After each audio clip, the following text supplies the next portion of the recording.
겨우 내에 연속적으로 폭설이 내렸다.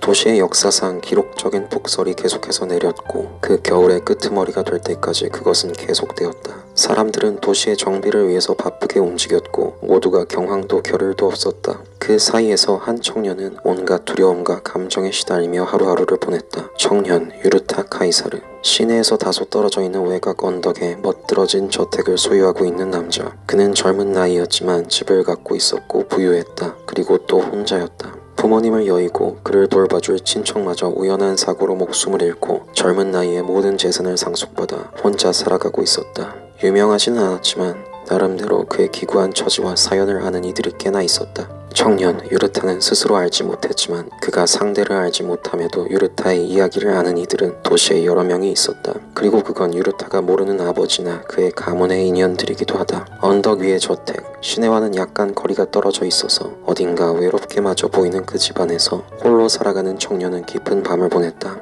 추위가 깊어지고 해가 일찍 떨어지며 긴 어둠 가운데 도시가 잠겨있는 동안 그는 누구보다도 외로운 밤을 지냈는지 모른다. 그건 고통이었다. 죄의식이라는 고통과 쇠사슬이 그의 목을 조여왔다. 그날의 일이 지나가고 나서 유르타의 뇌리에 남은 것들이 여러 가지가 있진 않았다. 술이 한번 깨고 아침에 해가 세상에 빛을 뿌리고 그럴 때 남은 술 기운이 사라진 것과 함께 지난밤의 모든 일들이 꿈처럼 기억되기도 했다. 흐린 감각 속에서 며칠간은 살아가기도 했다. 그러다가 그의 심장이 다시 한번 멈출 것 같은 느낌을 받은 건 어떤 것을 보고 난 뒤였다. 실종자 찾음. 벨런시 외곽에서 인적이 사라진 50대 남성. 낡고 오래된 카키색 외투에 검은 바지, 수염이 나고 각진 얼굴과 짧은 머리카락을 한 산에 170cm 정도의 키에 두터운 체격, 갈색 눈동자. 아버지를 찾아주세요. 흔히 받아서 보고는 하는 신문의 아랫단에 짤막하게 적혀있는 실종자에 대한 이야기였다. 도시에서 이런 일이 많이 벌어지는 편은 아니었고 간혹 이렇게 남겨진 이들의 호소가 적혀 올라오기도 한다. 이 실종자에 대한 뉴스는 유달리 애달픈 구석이 있었는지 홀로 남아서 아이들을 돌보던 가장에 대한 사연이 적혀 있었다. 그 아래에서 보호를 받으며 커오던 장녀와 그보다 훨씬 어린 딸과 막내 남자 동생의 초상화까지 붙어서 말이다.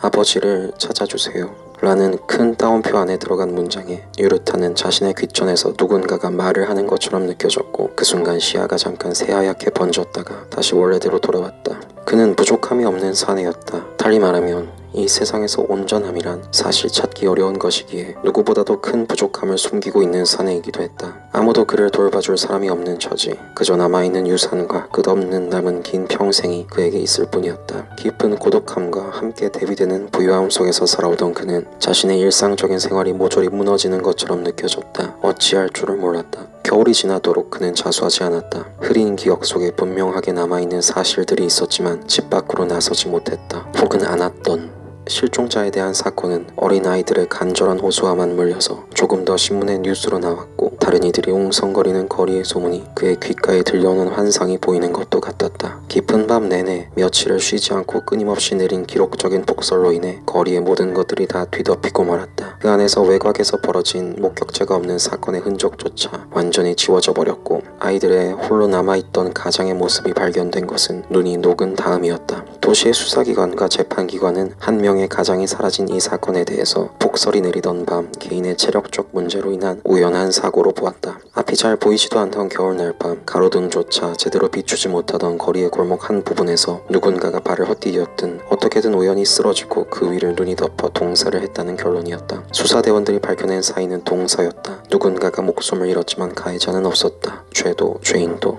그러나 그 사실이 오히려 눈에 보이지 않는 칼이 되어서 유르타의 심장 한 구석을 살 대신 파고들어 자리했다. 눈으로 드러나는 사실 너머의 진실이란 그토록 무서운 법이었다. 엉엉엉 하고 소리를 내서 우는 일은 쉬운 게 아니었다. 그토록이나 크고 깊은 한숨과 함께 눈물이 터져 나온다. 복식으로 소리를 내는 것처럼 창자의 가운데가 이렇게 계속하다간 끊어질 수도 있지 않은가 싶은 정도의 울음이었다. 소녀가 울고 있었다. 그녀가 울고 있는 것은 단순한 슬픔뿐만이 아닌 이유였다. 현재적으로 닥쳐온 슬픔 역시 큰 문제였지만 앞으로의 일을 바라보았을 때가 더욱 큰 문제였다. 그녀에게는 자신을 바라보는 눈빛들이 있었다. 자신보다 한참은 어린 아이들의 눈망울로부터 시작된다. 한 명은 아직 12살짜리의 어린 소녀, 그리고 막내는 그보다도 어린 8살짜리의 사내아이다. 제대로 된 상식도 아직 머리에 다 들어차지 않은 나이대의 아이들.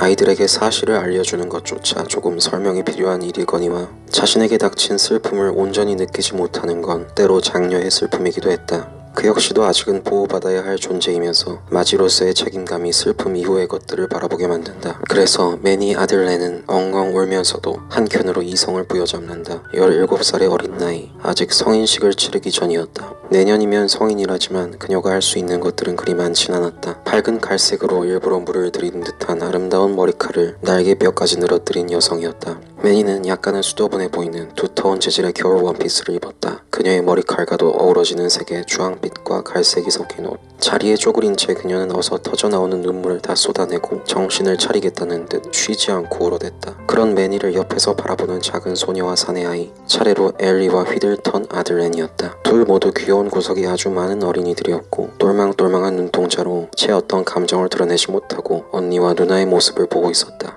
엘리는 아주 영리한 아이였으므로 일부러 감정을 드러내지 않는 것일 수도 있었다. 자신마저 소리를 내며 휘들터는 영문도 모른 채 따라올 것이었다. 어느 관사 앞이었다. 그들이 있는 곳은 어느덧 겨울이 가시고 봄이 오고 난 다음의 날, 지난 겨울 끝에 내렸던 기록적인 폭설은 도시민들이 일반적인 활동을 하는 것조차 멈추게 만들었다. 도시의 행정이 어떻게 간신히 돌아갔는지 알 수 없을 정도의 마비 상태였고 눈과 함께 불어댔던 바람은 눈보라를 연상시켰다. 도시의 행정관이 배분한 군한 물자들을 간신히 받아 사람들은 겨울의 마지막이어서 지나가기를 집안에서 기다렸다. 그리고서 애타게 기다렸던 그들의 가장의 행방이 기어코 드러난 것이 오늘이었다. 그 전까지도 치안관과 치안대원들은 매니에게 부정적인 소식들을 전해오기는 했지만 일말의 가능성을 남겨둔 채 결론을 마지막까지 끈 것이다. 매니는 자신들의 아버지가 지난 겨울 길거리에서 홀로 발이라도 헛디딘 것인지 눈더미 속에서 동사된 채로 발견되었다는 사실을 들었다.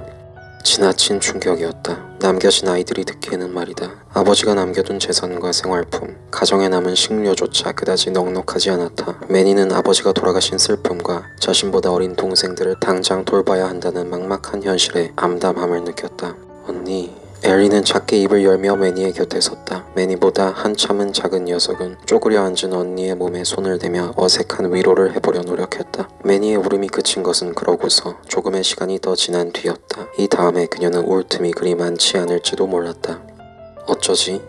라고 매니는 말했다. 봄이 시작되고 조금 시간이 지나고 난 참이었다. 치안대의 관사에서 실종 의뢰의 결말을 듣고서 2주가 지난 때였다. 매니가 어쩌지? 라고 말한 건 다른 일이 아니었다. 지극히 무기질적인 현실적으로 집안의 식료가 다 떨어져가는 참이었다. 갑작스레 가장이 된 매니가 그간의 시간 동안 생계를 위한 방법을 강구하지 않은 건 아니었다. 여러 군데의 문을 두드리고 또 길을 찾아보았지만 하나같이 그녀를 받아주는 곳이 없었다. 아무런 경험도 없는 그저 철부지. 매니는 여태까지 별다른 경험도 하지 못하고 자라온 자신이 원망스럽기까지 했다. 그녀가 할 수 있는 건 고작해야 가사 정도였고 그런 생활 전반의 일을 돈을 주고 시킬 만큼 여유가 넘치는 곳은 이 도시에 그리 많지 않았다. 굳이 찾아보자면 도시의 외곽 언덕 위에 있는 저택 정도일까? 그 외에는 관사와 관청 따위에서 일을 하는 것이었는데 그런 곳은 아직 성인식도 치르지 않은 어린아이의 손을 필요로 하지 않았다. 모두 기준을 통과한 연차가 오랜 종사자들을 뽑아가고는 했지. 거기다가 그런 관공서에서 일할 사람을 구하는 때는 정해져 있어서 당장 그녀가 지원해볼 만한 기회조차 없었다. 그녀는 부지런히 매일 집으로 배달이 오는 신문의 기사들을 샅샅이 뒤져보았다. 도시의 여러가지 소식을 전달해주고는 하는 이 신문에는 구인 공고 따위도 올라오곤 한다. 없는 때도 있었지만 있을 때도 있었다. 개중에 그녀는 자신이 할 수 있는 일을 걱정이 되기 시작한 날부터 매일 찾아보고 있었다. 그리고 마침내 신문의 한켠에 적힌 제대로 된 구인 공고를 발견할 수 있었다. 그녀가 지원 가능하고 일할 수 있다는 점에서 제대로 되었다는 뜻이었다. 겨우내 쓰지 않은 방이나 창고 따위에 쌓인 먼지들을 치우는 것 같은 일이었다. 그럴 의지만 있다면 성인이든 아니든 상관없고 가사에 능하다면 모두가 일할 수 있었다. 복잡한 자격증이나 면접도 필요하지 않았다. 그냥 바로 일할 수 있는 누군가, 돈이 필요한 누군가에 이 도시에서 오래 거주한 시민이기만 하면 되었다. 그녀가 생각했던 대로 개인적으로 가사 노동자를 여럿이나 구할 만한 곳은 카이사르가의 저택뿐이었다. 매니는 작은 단층 주택의 부엌에서 신문을 뒤적거리다가 그대로 구인 공고란을 조심스레 가위로 스크랩해서 챙겼다. 지원 날짜는 당장 오늘부터였다. 바로 일할 수 있는 신체 건강한 누군가, 그야말로 그녀 자신이었다. 방 안에서 아직도 곤히 자고 있는 작은 막내 동생과 소학교에 가서 부지런히 역사와 상식들을 배우고 있을 여동생의 얼굴을 생각하며 그녀는 결연한 의지를 다졌다. 서둘러 외투를 챙기는 것은 다음 일이었다.